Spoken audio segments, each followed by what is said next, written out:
Ouais. Comment? C'est bon pour moi. Ouais. T'as fini? 5-5. Ok.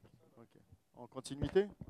Très bien. Avant que Julien il continue ce qu'il a fait là, j'étais en train de leur expliquer pendant 20 minutes, d'accord, pour qu'ils comprennent un peu le principe du repli défensif. Quand vous êtes en infériorité numérique, c'est ce qu'ils n'ont pas compris. J'espère qu'ils l'ont un peu plus compris maintenant.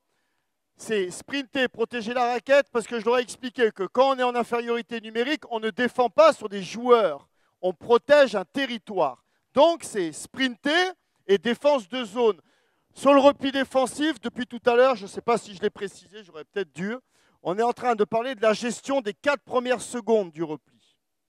Quand vous avez derrière le joueur qui a tiré ou les deux grands qui sont allés au rebond offensif, quand eux, ils reviennent, après la 3e, 4e seconde, d'accord, on est dans une situation de demi-terrain, même s'il y a eu des mismatchs, des petits qui défendent sur des grands sur le poste bas, ce qui arrive très souvent sur le repli défensif, okay, au premier croisement, on change et on se retrouve dans des match-ups qui correspondent au poste de jeu. Bon, bref.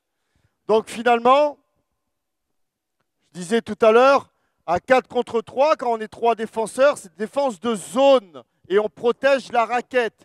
Comme je vous l'ai dit tout à l'heure, même à haut niveau, le pourcentage de réussite à 3 points, c'est 33%. Donc à partir du moment où on ne peut pas défendre sur tout le monde et partout, parce que nous sommes en infériorité numérique, on fait un choix. Et le choix, le plus souvent, c'est de défendre la raquette. Parce que si vous commencez à laisser des lay-ups grands ouverts, vous êtes mort. Voilà. Et quand on est en situation d'infériorité numérique à 5 contre 4, toujours le même principe, même si c'est plus facile parce qu'on est 4 défenseurs et qu'on peut se permettre de sortir un peu plus souvent, c'est défense de zone 2-2. OK? Bon. Il y a quelque chose aussi qu'on n'a pas précisé. On a parlé du premier défenseur qui sprint et qui protège le lay-up, donc pas de panier facile. Le deuxième petit qui met une pression sur la balle pour ralentir la progression du ballon. Le premier grand qui, lui, va mettre la pression sur le rebondeur pour ralentir la sortie de balle. Et quand vous introduisez le deuxième grand, lui, c'est pareil. C'est sprinter jusqu'au milieu du terrain pour couper cette relation de passe-là. Et après,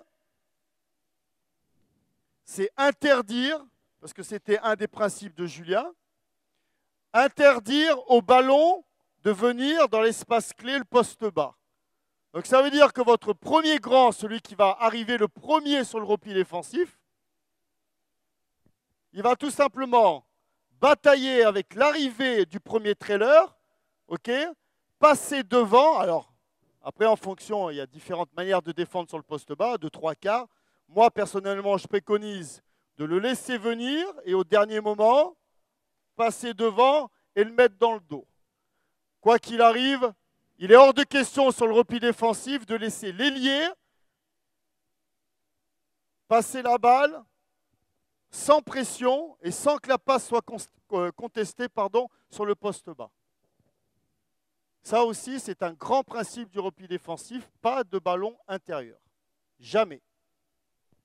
Et ils peuvent shooter à 3 points tant qu'ils veulent. Même s'ils commencent le match en faisant 4 sur 4 à 3 points et que vous prenez un 12-0, tout le monde sait que l'adresse, de toute manière, au fil des minutes, chute. Donc sur la gestion des 4 premières secondes, la raquette. Et quand vous êtes en infériorité numérique, les jeunes gens là-bas, c'est défense de zone et on protège la raquette. Voilà. On en a terminé.